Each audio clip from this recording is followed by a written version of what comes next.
Okay, we're live. Welcome to live.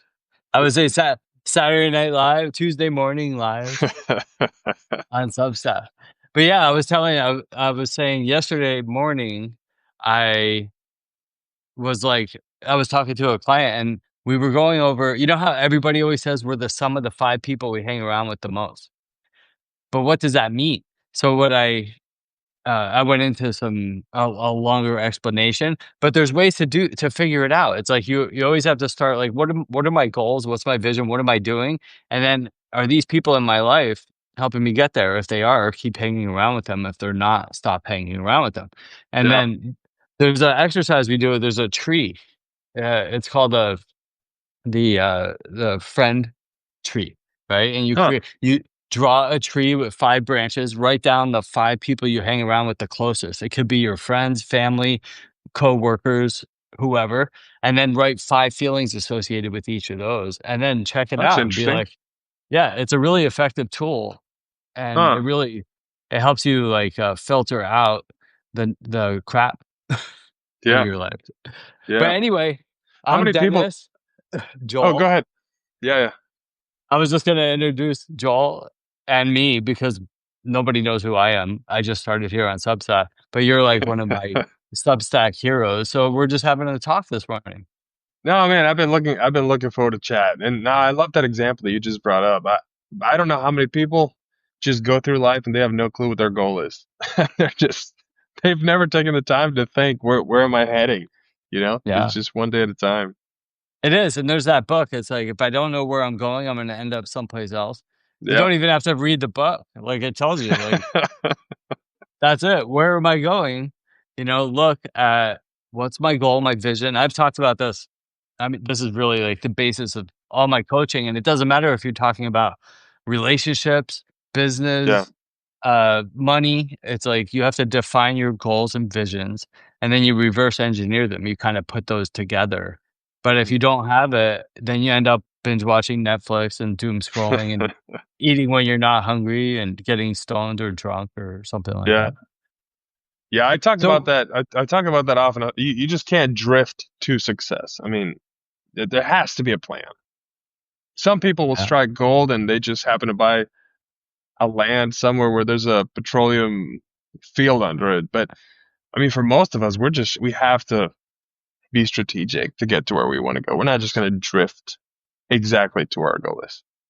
exactly. Yeah. And 10 years ago, you could just say like, oh, I'm a consultant, I'm a coach, I'm a best-selling author, I do this, I do that. And people were successful online. And now we're talking about online business models, right? Yeah. But now there's like 3 billion extra people on the internet, and there's so much strategy, and AI just made everything the price to entry so much lower. Yeah. It's like so much easier to get into the game, and like some of these posts we write, like if you were to break my like I spend a lot of time on LinkedIn. If you were to break my post down and like consolidate it, put it together, it's like a paragraph. And Yeah. some of those paragraphs would take me like 2 hours to write. And now you could do it in like 30 seconds. Oh yeah. Oh yeah. Yeah. That's one of the reasons that I write about leadership and AI. My focus is how can I help leaders across the globe, whether they're leaders of a church, leaders of a nonprofit, or leaders of a Fortune 500 company. How can I help leaders who are not, coders, engineers, but they're just good at what they do, whatever it is that they do?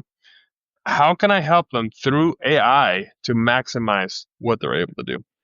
And I agree. I think one of the biggest pieces of AI is it levels the playing field. I don't know who I was talking to recently, but I think within I think within a few years we'll see Bangladesh, Nigeria, some of these countries that are going all in on AI and the government is pushing AI, you're going to see such a flurry of new, large, successful companies coming out of these because you can just have one guy with an idea that knows how to use AI just blow up and reach the whole world within a week, you know? Yeah. And that's such a refreshing view. I mean, we've been spending so much time trying to make the world equal and give those places like that a chance, and maybe AI is the answer Yeah. to that. But Yeah. it requires a lot of, like we've been talking about, strategy, skill. So how do you said you help these companies using through AI improve or start or whatever their business. How do you do that? One of the main things is I talk about this all the time.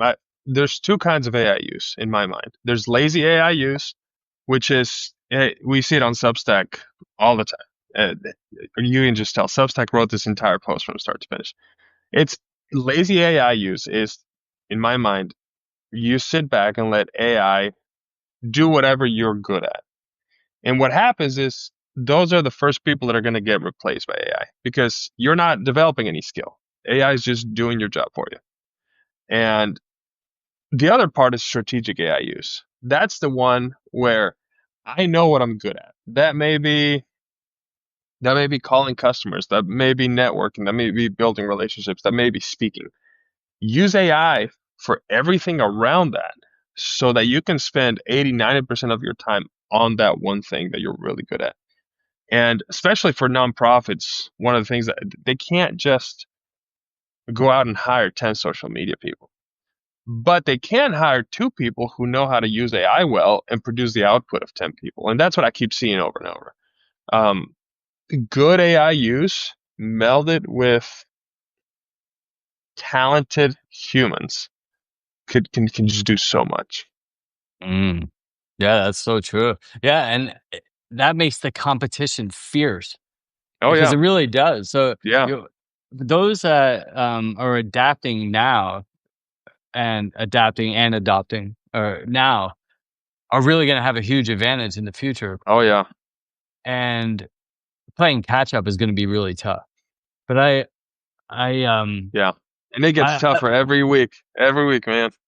every week, that's the thing, the pace of change for thousands of years was painfully slow, and Yeah. now it changes every week, daily. It changes daily, so what was true yesterday isn't even true today. And I think also, what is your take on how the I think it's still gonna be similar in that the huge companies, the Amazons and the Googles, the Apples, they're gonna be the ones that are still gonna they're still gonna be in charge, I think. Like, we have an opportunity Yeah. to be competitive, but they're sinking so much into it that it's hard for us to compete. And so what do you think our defense or strategy needs to be in order to be competitive? I think you have to know what your lane is. To me, I'm seeing companies, especially as I launch. I'm in the process of launching my second business. One business that I launched um, probably a month ago is Kazora.org. Right. The second one is one that I'm launching soon with Window, another creator on Substack. It's called newslettercompass.com. Those are tools that I don't see the Googles, the Microsoft as my competition, but they're the just like I use Office to power everything that I'm doing.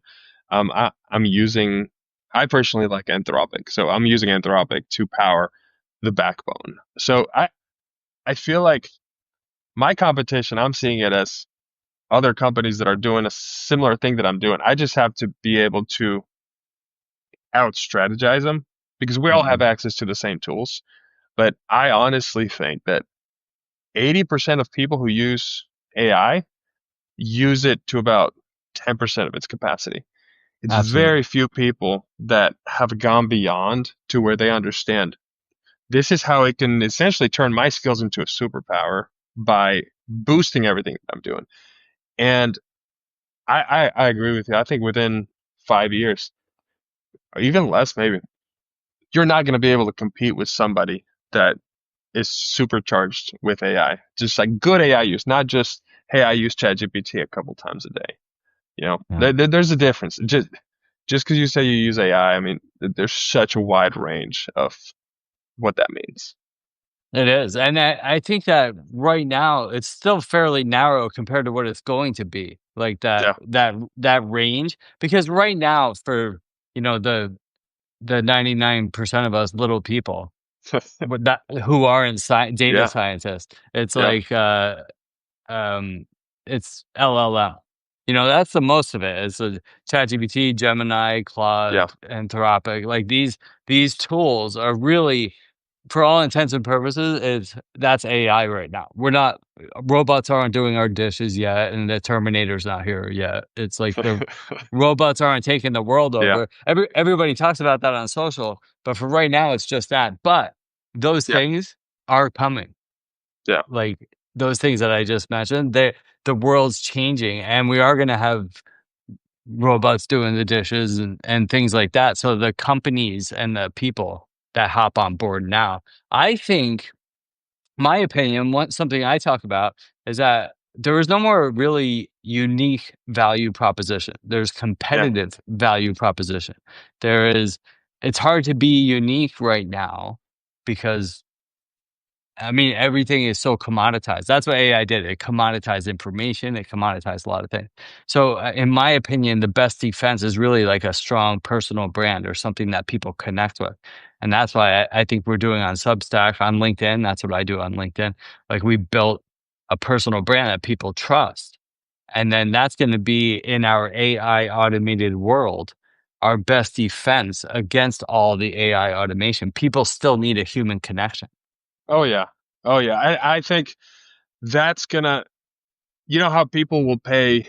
I mean, I love handmade stuff, handmade pottery, handmade. I just handmade furniture. I love it. I think it's gonna be something similar where companies are gonna proudly put a badge on something that is they're gonna be able to say, this is human made, this is human strategized, this is because most are just gonna, they just tell us what you need. They have a prompt in the background and it's gonna spit out what they're offering. And I think you have a few companies that are gonna have figured out that human AI collaboration where the results are still highly human, but they're optimized with AI. And human value, especially in content and in expertise, is going to be key because you're going to have here's Dennis. That sounds like Dennis. Everybody knows who Dennis is. Now Dennis uses AI to supercharge his business, but it's still Dennis. Whereas then you'll have 99 other people that they all sound exactly the same, you know, and I that's agree. just not gonna long term. That's just not gonna do well. Yeah, and I think now and in the future, the ones who figure out how to keep the humanness in Yeah, everything, that's going to be, in my opinion, the competitive advantage. Or that, like 20 years ago, if you had a website or some sort of technology, that was your advantage. That's what set you apart as a yeah, business. Now what sets you apart is having a human connection. So we've come full circle. So if you can find a way to um to portray or even just like actually have some sort of human connection, that's what's going to set you apart. And it's going to be yeah, hard because the business is based on, like, from a coaching standpoint, my business took a hit. All coaching businesses took a huge hit because yeah, I mean, if you open up, I use Gemini mostly because I use Google to run my business, right? You yeah. use Office, I use uh Workspace, Yeah, Google. yeah, So uh I use Gemini. If you were to open up my Gemini and see all my gems, I have a business strategist, I have a mm, therapist, I have a Substack strategist, a LinkedIn strategist. I have all my workflows in order. There's like at least 20 that I yeah, use every day, right? Every single day. And so what that does is it took away the high ticket coaching. So yeah, the only thing that really protects us, because everybody can find out the same information if you learn how to prompt AI properly.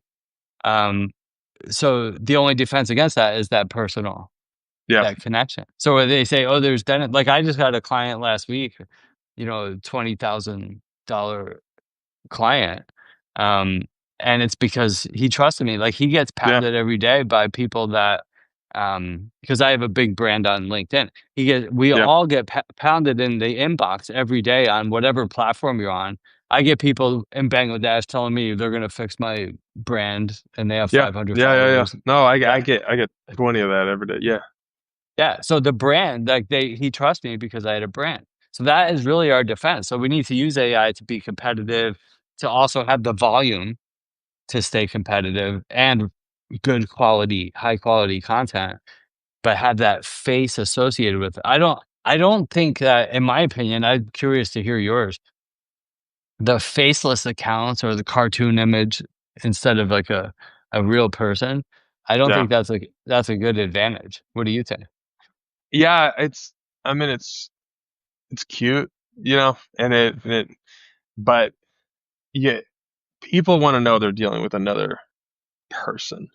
Yeah. And there's a trust fact. I mean, there's a reason that I, I I'm with a humanitarian aid organization, so I run the marketing and marketing operations, innovation, and everything that has to do with that. And we're using AI a lot through design, content, and everything else. But even then, every meeting, I try to have everybody that I'm talking to across the globe in, on screen. I want to see their faces. Mhm. When I share something, I want to see their reactions. I want to see their, are they smiling? Are they not? Are they nodding? Are they shaking their head? It's hard to trust a faceless thing, especially when nowadays you don't know. I mean, I feel like 20 years ago, a cartoon, you knew there was a person back there. There was no other option. But now you have a cartoon, you don't know if it's just a bot. Nobody's going to pay $5 to get the generic answer because they don't know that there's some. But they see Dennis, they see his interactions, they see your daily posts. They want to talk to that person because it's almost like when you pay $1 million for a supercar because it's a one of one. Dennis is a one of one, and I want to talk to that one person that's worth 20,000. But a random faceless cartoon, I just yeah Yeah, and you're gonna have to, if you can do that type of model, but then you have to plan accordingly. So business models, I mean, and a lot of people don't have the business acumen to understand this. And I yeah think that's why a lot of writers struggle. A lot of people building online businesses because they're like, all right, I'm just gonna build a course. It's $40. I'm just gonna sell 1,000 of those, right? And that's for what is that? That's 40,000 40,000 or 10,000 of that. I'm gonna make $400,000. You know how hard it is to sell 1,000 courses? It's really hard. I've done it. It's hard. In yeah order to sell 1,000 courses, you need to be in front of millions of people and with a really strong message and a unique value proposition. But all these courses that people are putting out, they're really commoditized. You don't even need, you can find the answers on Google yeah yeah or ChatGPT. So it's really hard. So if you have a high ticket, it's like, let's say you want to make $100,000. So if you have $100 course, you need to sell 1,000. It's really hard.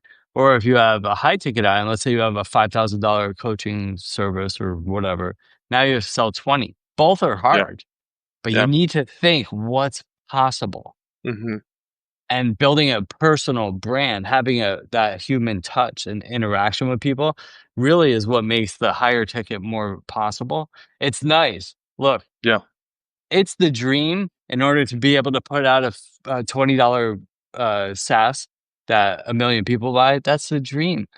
It's really hard to yeah do. Yeah. yeah yeah and if you were able to launch it within 2 weeks, a million other people can launch it within the next 2 weeks, especially once they see yours starts working. But if you've built a brand over 10 years and you're capitalizing on that, that's not easily replicable. Right. Somebody can't just wake up overnight and be like, I want to be the next Dennis on LinkedIn. Yeah. That's the moat. That's your safety Yeah, moat right there, is yeah, like as having that brand. But I think that it's possible. Like the other thing with these big with the $20 SaaS is like it's not just a random person putting those up. They're groups or venture capital groups. They're putting 20 million behind it, and yeah. they're to make 100 million and then sell it to Google or something like that. So they have serious technology and backing behind it. So it's Oh not yeah, just like, oh, it's look at tough. this cool sound. Yeah, it's really hard. So you have to like plan your business accordingly. Don't quit your job yet. to and start thinking about Oh martinis on yeah. the beach. There's a lot of Oh stuff yeah. in between. Yeah. So That's funny because that's exact. I mean, Kazora, that's a high ticket. I mean, it's about $750 a year. Um, but the newsletter compass that I'm working on with Window that we're launching soon, it's for creators, Substack, Beehive, and it's exactly that. It's a SaaS. It's $20 a month. Um, it is it is trying to fix that. There's no dashboards. There's no analytics. There's tools missing in Substack that's presenting this opportunity. there are. But yeah, I We'll mean, talk about that. I'm being Talk about your. strategic because it's not just, hey, as long as you believe in your tool, you're gonna sell 10,000 monthly subscriptions overnight. Yeah. Oh, a lot goes into it. Well, talk about your products and what is Substack missing, you think that you're bringing to the table that's gonna help? If you want to. I Yeah, don't know if you launched it yet yeah, for or sure. what the Yeah, so right now the wait list is open. It's waitlist.newslettercompass.com. So what this tool is it's a full-fledged AI toolkit for creators. So what you do is when you log in, you set up, you add your Substack URL. First thing it'll do is analyze your voice. So it's going to give you a full analysis of your voice, looking at your last 10 posts.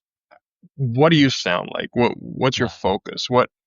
Once it gives you that, it saves it in the background, and then every new post that you get, it's going to give you notes, ideas, title generation. Uh, Um, if you just have writer's block, you can click on idea generation and it's going to look at what's trending. It's going to look at your writing and it's going to provide ideas for posts, for lives. But the main thing is everything that's provided there is going to be guided by your voice that was already mm, analyzed. So and as soon as every time you have a new post, it adds more information, clarifies your voice, and then the output becomes more useful. So that's the idea behind it, and the idea is exactly what we've been talking about. How can I help Dennis with tools that are going to keep Dennis at the wheel, keep his tone, keep his voice, just make Dennis have a bigger reach, essentially. mm. Yeah, that's a great tool. And so the idea is that you want to provide the dream outcome in the shortest amount of time for affordable cost. That's Exactly. the that's the business Exactly. model. Yeah. Exactly. Well, Yeah. that's great. So when is the launch? Looking to launch next week. Yeah, That's so exciting. it's coming. Yeah, I'm excited. I'm excited, and then just constantly iterating from there. Adding new features and keep improving it. Awesome. And so, what else is going on? Like we always talk about business, and when I get on here, we end up talking about business and leadership and stuff. But what about your life? Like, where are you? I'm in West Virginia. So I live in West Virginia. I'm originally from Bolivia. I was born in Bolivia, born and raised. So fluent Spanish speaker, just like you. And I pretend. and No, actually, she's here right now, and she'll confirm that I don't speak Spanish fluently. Isn't that right, sweetie? Yes, but it's okay. I'm working on it. I hey, live in it's Mexico, but I'm not fluent. But go it's ahead. it's it's a growing process. No, but I grew up in Bolivia. I did my business school partly in Argentina, partly in Panama. When I was in Panama, I met my wife, who's not my wife. So we live in West Virginia, where she's from. Two young kids. I'm up in the mountains. Um, and yeah, I like creating content. As I learn things, I put them up, and because I feel like they're going to help other people, that's been resonating. Um, I love business, so whenever there's a new opportunity, either launching something or just investing. I do a lot of investing as well on either small companies as well as just general options trading and everything else. So I stay busy. I Yeah, love it. we do some of that too. I love the Yeah, options trading. Yeah, so yeah. in fact, that's another business that I have, so I have two newsletters, the elite leaders, and then I also have the investors newsletter, and we Oh, I do a didn't lot I of didn't realize that. Yeah, I don't talk about it much yet because we're still. It all takes so much. It's funny. I see people with 10 newsletters, and it's like to do one really well, it's really time consuming. And Yeah. I have the other one. It's going quite. It goes. It's up, but I haven't had time to like dial it in. Like everything Yeah. really needs to be like really focused. But we also do investing, and we do investment education, and we focus on value investing, Warren Buffett style, Yeah. Yeah. Yeah. Yeah. alongside Yeah. options trading, right? So Nice. that's basically what we do. So that's a lot of what I write about in the investors newsletter, and That's awesome. Yeah. yeah, and I there's a love trap in investing. there. There's so much opportunity there. That I mean, if you understand your risk, I mean, every time there's a market downturn, that's one of the biggest things that I'm ready to jump in with options, and it does really well. Yeah, well, the thing with the market, because the market's going to crash, it's Yeah. just a matter of time, and Yeah. it's going to be like the depression again, like era, but it's not like it's so bad. I mean, you need to protect yourself. I mean, of course, it's going to be some people are going to be hit harder than others, but you just need to be intelligent and prepare for it. And then everything's on sale. Yeah. Just start by. It's like Yeah. you want to like do your research, which is what we do. So we study companies deeply, and we have a rigorous list of uh, items that we run a company through to see if it's a really good foundation. And these are really big companies, and we study them at length. And then this is what Warren Buffett has been doing, which Yeah. Oh, is why, 100%. yeah, and this is why he has like $370 million in $1 billion in cash. It's like Yeah. he's been doing this for 70 years, Yeah. and uh, so we do that, and then we study the companies, and we have our list of companies, and then when they go on sale, we buy them. That's it. Mm. Man, I need to look more into yourself. We need to talk more about that. Sure. At some point, I want to learn more about what you're doing. I'm interested. Well, it's like we studied the company, and this is for anybody listening, this is investing. Like, don't Yeah. follow Wall Street. Like all the Wall Street is like sales. That's what Wall Yeah. Street is. They're trying to sell you their investment products that yield 6% a year, and then they take fees out of it, and inflation is double Oh that. yeah. So, Oh I mean, yeah. you really don't make money in those vehicles, but that's what they try to sell you.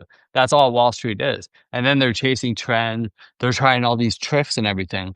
But the trick is do the work. It's the same thing with everything else in building a business. Yeah. You study companies, and then you have your checklist of wonderful companies that are really good. And then, you determine what their value is. That's That's value exactly it. investing. Yeah. Yeah. And then when you want to determine the price versus value. It's like, oh my God, that company is $1,000. I can't afford it, but maybe it's worth $2,000 a Yeah. share. Exactly. Exactly. Yeah. Or you have a company it's worth $30 because it's just been on the news. It was worth 20. Everybody jumps in, but it's already gone. I mean, the upswing swing's gone, and people are waiting for you to buy so that they can sell and cash in. You know? That's exactly right. And then you have these guys that don't know what they're doing. They're sitting at home gambling with the kids' college money on Yeah. something they Oh saw man, on it. that breaks my heart. Yeah. Yeah. And But so, by the time it's on the news and it's old news, it's already priced in the market. You're late. yeah, my brother, who's a hedge funder who manages 60 billion in Oh assets, wow. he already made money last night before it hits the ticker on CSNBC. Yeah. Like Yeah. Yeah. here, they already made the money. You're done. Yeah. You're lost. So the best defense is really to study it, understand exactly what's going on, and then options is great because like what we do is we find out what a company's value is, and then we have a margin of safety price. So a margin of safety price, let's say it's $30, but we determine the value of the company is $60 a share. But let's say it's trading around like 40, but we still think it's a good company and we want it. Yeah. So we use options to lower the cost basis on that. So Yeah. you can do things, which Yeah. is what we do, and we can get into more detail another time. I know you understand, but you set up options contracts and you start to get the cost basis closer to your margin of safety. And you can keep doing that, and which is what Warren Buffett's been doing for decades. Yeah. And That's how you really do it. It's not there's no quick fix, you know? Yeah. That's I mean, back in January, February when um Trump got into office and the markets crashed. Everybody's freaking out. It's just fear in the markets. Everything crashed. But the companies are still worth the same. All it is fear. So that's when yeah, man, I went in and I just bought a ton of uh, SP 500 options, and within 4 weeks, everything last 3 weeks cashed out. Everything had already been back up, and I Yeah. mean, it just makes sense. But yeah, it's like you say, so many people are just gambling, that and And that yeah, and you it's lose. The risky. house always wins, right? If you're Yeah. gambling, Oh the yeah. house always wins. But we only 100%. study. The other thing is like you only study really good companies that have a history, and it has to have a minimum of 10 years history because you want to know how it performs in different market cycles and Yeah. changes. And so, if a company, this is why Bitcoin Oh and yeah. crypto is that's just gambling. Like you can't determine the value of a cryptocurrency. You can't do it. It's really like you're betting red or black. It's like roulette. Is it going to go up or is it going to go down? That's what Yeah. you're doing with crypto. You can't analyze it. Now, of course, you could play the game, but I wouldn't do it with like more than 5 or 10% of your portfolio. Yeah, 5%. exactly. It's almost like you go to a casino and you say $500 is essentially my entry fee. If I lose it, I lose it. I'm just playing with it. That's kind of how I see crypto. If you want to get in it, get in it, but don't. I mean, it's playing money. Yeah. Um, You got to be smart. You got to be careful. And yeah, and you got to know what you're doing. My brother told me that 20 years ago when he started as an analyst.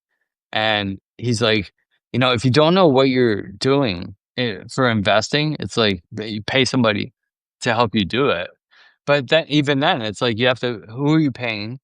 yeah, Uh, are they going into those like Edward Jones, Schwab, like all those yeah, uh, companies where you're going to yield 6 to 8%, and they take fees that don't even outperform inflation. So you're actually losing yeah, money, and even though yeah. you feel like you are, there is some compounding that happens, but I mean, everybody for most people, just jump into index. Like if you don't know what you're doing, just buy index funds. Just put a little bit every month, and it's gonna do way better than you trying to guess individual stocks left and right and trying to yeah, get some 6% and pay a 3% fee to some random person. exactly, yeah, and start an online business. That's And if it. you don't know how to do that, so I've been using, I don't know, do you use LinkedIn at all? Yeah, man.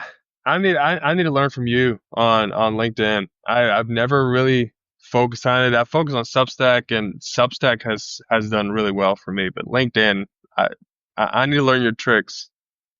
Well, yeah, that's another long game, but, Yeah. and we could do a whole 'nother thing on it, but LinkedIn and Substack together work really well. It's that flywheel, Huh. the Substack LinkedIn flywheel. So, what I was doing for years was I was driving I have like 200,000 almost, followers on LinkedIn, and what I was doing was building my newsletter over there.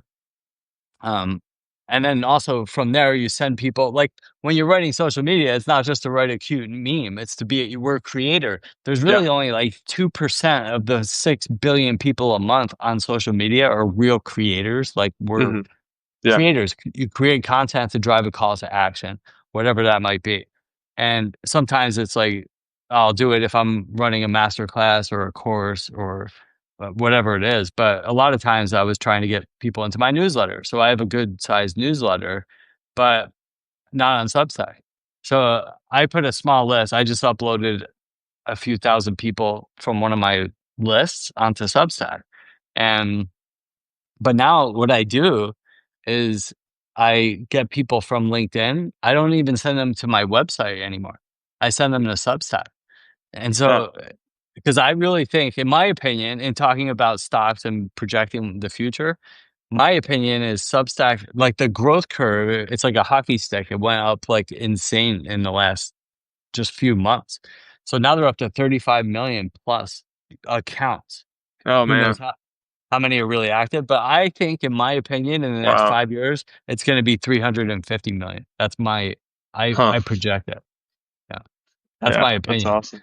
Yeah. Yeah, so I think building on Substack right now is a really amazing opportunity because it's really going to get big. And if you have a good system set up on Substack, that it's really gonna, like what we're doing right now. I saw a post the other day on Substack. It was like, in a few years, in 3 years, we're gonna look back at this time, 2025, as the glory years of Substack.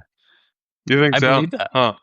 Yeah, I really do. I think it's gonna go really big because the business model is really sound.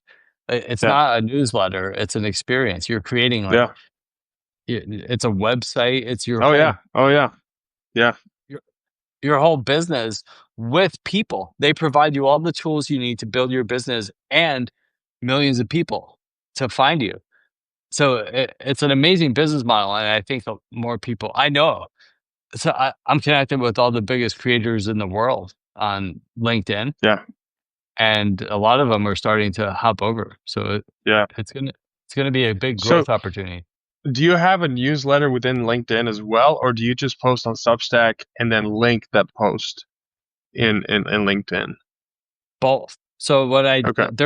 I have a newsletter on LinkedIn, and LinkedIn is good for this part. There's like, I have 130,000 subscribers on LinkedIn Mm. newsletter. And which is cool because what they do is when you put up a post, like when you post, LinkedIn has so many notifications. You have to go in. I mean, there's literally like a few hundred. You have to Yeah. go in and spend time setting up your notifications, but most people don't do that. So when you put up a post, uh, they don't email your post out to your people Yeah. who They don't. sign up Yeah. for you. They don't. But if you put up a newsletter, they spit it out to people outside of your network also, and then they also email them unless they turn Huh. that setting off. So I get new followers, new phone calls from sending up newsletters Nice. there. Nice. And but now, just in the last like 2 months or so, I started getting funneling people from there over to Substack. Uh. Yeah. Yeah, but And when I that's write that's my smart. yeah, and when I write my post, on the bottom of the post, I say, I write a newsletter, blah blah blah. You could check it out here, and it goes from there to Substack. So it's like a flywheel Yeah. effect. No, that makes sense. Yeah, Yeah, I so have I to figure out recommend the it. LinkedIn piece better. I'll help you. Let's I do it. told you. Yeah, I told you I would. Yeah, I love helping people in that respect. So, how do people get in touch with you? What is your main message that you want to send out to anybody who's listening? There's 22 people here who said, "Great job here from Global Data Center Hub." Um, Yeah, y- that's our friend from WhatsApp group. And Katie, I saw Katie on here too. yeah, yeah, Katie. Not sure who else is on And here. oh, you typed good morning. I've been a bad host. I haven't been typing anything. Katie said hi. I think somebody else. Oh, Cecilia said hi. Juan Gonzalez. I know Oh AI yeah, equals ChatGPT for most people. I know it's hard. I think at some point, for those who haven't done a Substack Live, you have to use your phone. It's it's so stupid. yeah. There's no desktop option. That's why we're both like, I have my kitchen behind me with kitchen soap and Man, everything. I because I'd like to share my screen and show stuff. But it's so limited for whatever reason. I don't know. I'm sure Substack has their reasons, but yeah. Yeah, So but my focus, if I was to tell my audience something, well, I come from Bolivia, third world country. I've always been involved in nonprofit. Right now, I'm with humanitarian aid organization. We help around the world wherever there's natural disasters. We were just in Indonesia when there was mm, a recent tsunami. Afghanistan, there was an earthquake. So, and then I studied. I got my MBA, and I always focused on just business. How can you? The more money that you make, the more that you can do, the more impact that you can bring on the world. Money doesn't equal happiness, but we live in a world where money does equal grow an impact, and it does become a flywheel. So I've seen personally how much AI can do for people. and how many people are using it at 5% of its capabilities. And so many people are just sitting back and thinking, I'm just going to let AI run everything. But your brain is getting atrophied. I mean, there was just that MIT study recently of how ChatGPT atrophies your brain. Well, that's if you stop thinking. Like if so I run leadership and change within Substack to write about how leaders who are not coders, who are not, tech geniuses, just leaders who are good at whether it's farming, whether it's humanitarian aid, whether it's coaching, consulting, teachers, educators, whatever it is. How can you supercharge whatever you're doing with AI? Because you can. You can, if you're maybe spending 20, 30% on your day on your expertise, what you're really good at, that can grow to 60, 80% if you have AI do all those other tasks. Um, and that's what I want to help people realize. One of the things that I do, for example, is with ChatGPT Agent. I had a post about this recently. I get an email from ChatGPT Agent every Monday morning, and I have a set of YouTube channels that I really like that I follow. I don't have time to watch 4 hours of YouTube channel every week. So I have an agent that goes in, looks at all those channels, goes through every single one of those things, looks at all their videos, summarizes all their videos, finds common themes, and then sends me a summary of each one of these channels. This is where their top videos were by views. This is what each one of those videos talked about. These are some possible topics that I can write about in my newsletter based on what's doing well there. So that would have taken me 4 to 5 hours or hire somebody to do that for me. And an agent does it when I'm sleeping. And I just wake up on Monday and see the summary. So there's just so much that you can do that I just don't think 99% of people know. So Yeah, and that's that's a great just, point. yeah, Yeah, that's good. I mean, I think it's like the cell phone or cell. It's just like a yeah, phone yeah, where there's the capability. We've all heard this. The capabilities of our iPhones or whatever phone is more than the spaceship pad that went to the moon in isn't 1960. that crazy? Yeah, it's crazy. We have more Yeah, technology at our fingertips than ever before. But just like you just said, that everybody on Earth, we only use 10 or 5% of what the capabilities are, the things that yeah, we do most people do. yeah. So I think it's important, I've been sober 22 years, and that's an important part of Congratulations. thank you. That's an important part of my story, but the reason I say that is because I almost died like thousands of times and I couldn't Hmm. stop. So I had to ask for help. Yeah, I was able to stop. And then I had to ask for help on how to grow because drinking is not the problem. It's what I was using to cope with the problem, which is my thinking. So I needed yeah, help to learn how to think like an adult and be responsible and healthy. And then I needed a personal trainer.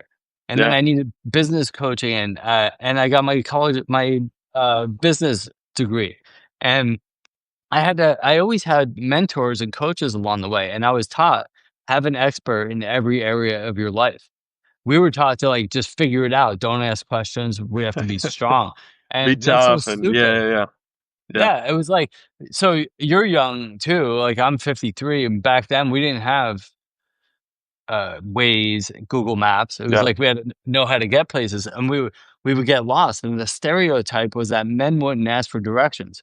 oh yeah, And I was like, "That's so stupid." I always ask directions. I was like, "I would rather look stupid for 2 minutes and get there in 5 minutes than drive around like 2 hours like an idiot trying to oh figure it yeah, out on myself." So I think it's the same thing with AI. I think there's so much capability that we need to hire somebody like you, an expert who's gonna help us get to the next level instead of banging your head against the wall for hours, weeks, or months and falling behind.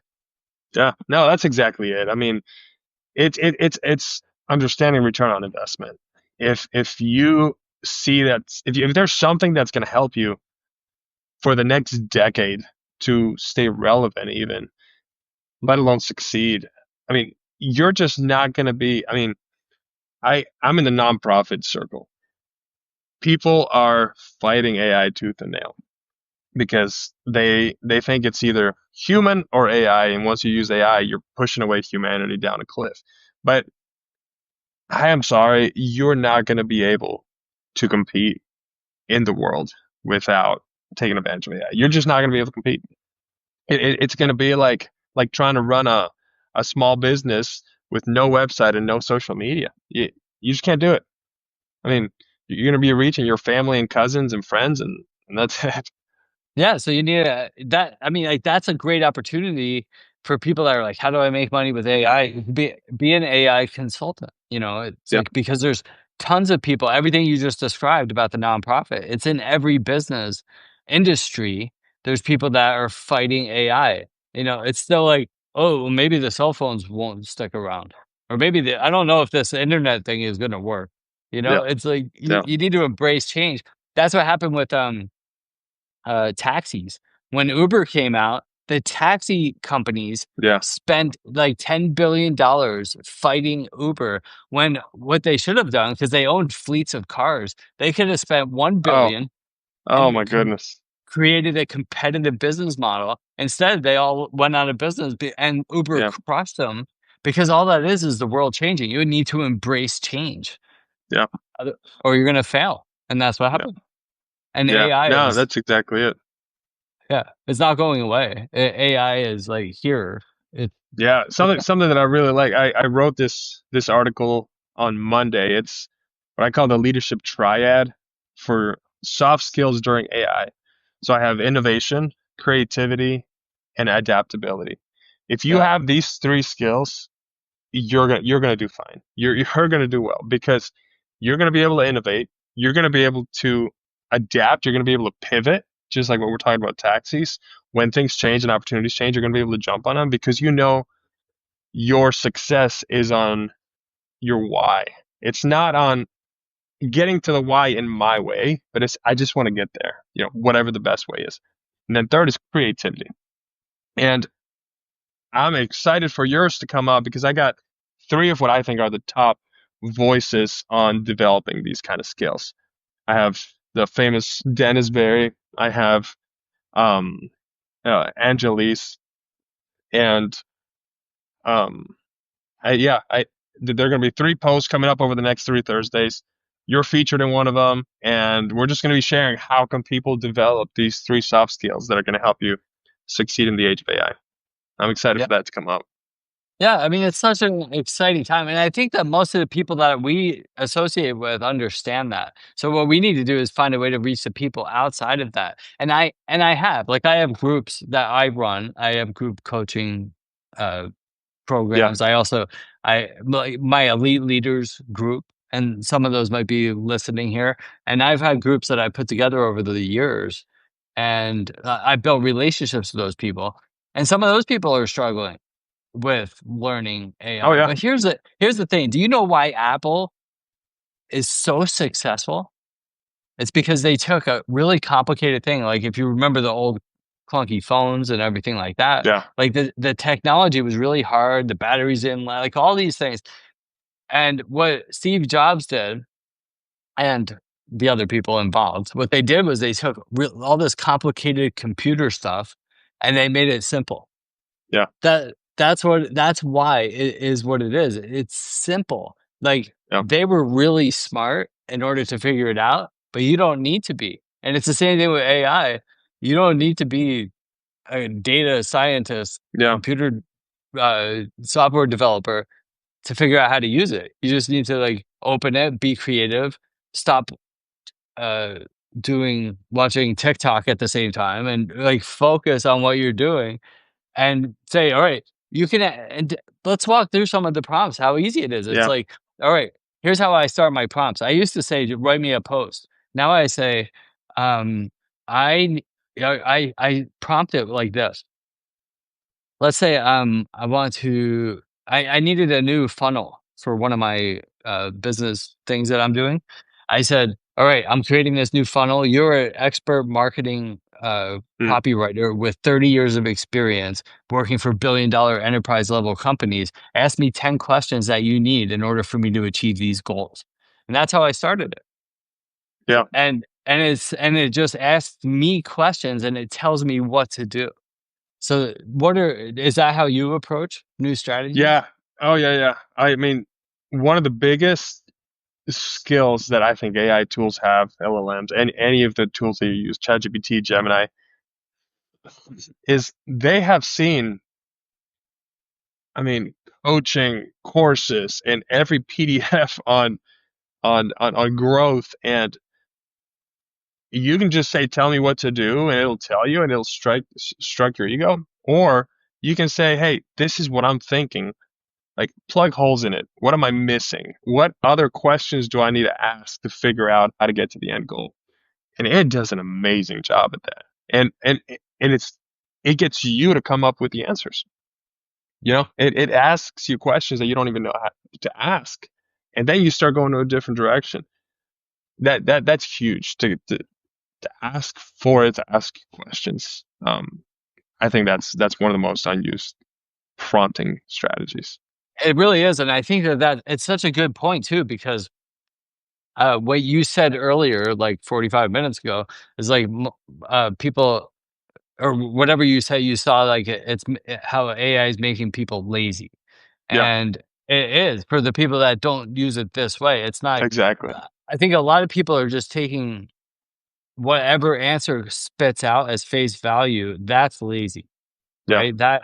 But what it is really a starting point. It's like, okay, this was the first answer, and then you have to learn how to refine it and continue the prompting. And at the end, you what comes out at the end, that's what's going to separate the people. It's like yeah, not just the one prompt. First of all, you want to have um, your custom chat GPTs or gems or whatever you're doing. You want to have some rules installed inside of there. yeah, And then whatever comes out, continue to prompt it until you get a really highly refined answer.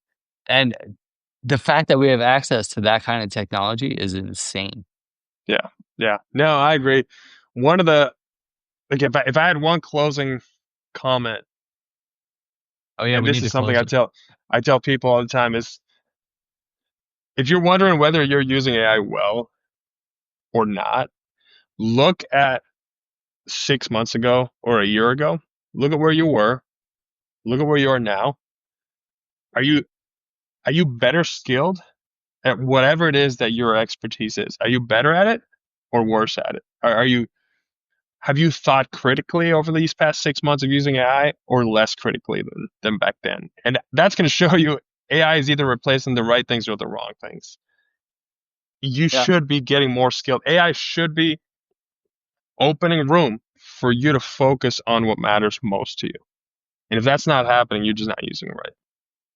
That's a great point. And then, so for me, I have a chat called Elite Leaders, and I invite everybody who's listening to join my chat. And where we talk in there, you could share your post links, and we all support each other. And what's a great way to talk to you? I know you have a chat group also. Yeah, so on Substack, go to leadershipInChange.com. And that's where you can find all my posts, tools, everything else. And yeah, I'm running a special. Anybody who becomes a premium subscriber of Leadership and Change, it's normally $60 a year. I'm running a special. It's only $9 a year Nice. for a limited time, and then you get access to the biggest tool that I'm excited about right now that we've launched is Kazora. That's $720 a year. If you become a premium subscriber of Leadership and Change, you get that for half off. So save about $300 by investing eight. So check it out, leadershipandchange.com. Yeah, that's amazing. So everybody, I encourage you to check that out if you're looking for highly refined AI skills. And Yeah, then for me, check out the Elite Leaders and send me a message. I love talking with everybody. And I used to have a podcast. That's why I love doing these things. yeah, And yeah. No, it's great. yeah, we shot like 150 episodes. I haven't shot a new one in like 3 or 4 years, but it was a lot of fun at the time. And but anyway, I love talking, chatting. So reach out to Joel, reach out to myself, and we'll see you soon. Have a beautiful Thank day. you. Thank you, Dennis. Appreciate Peace. it. See ya. Bye.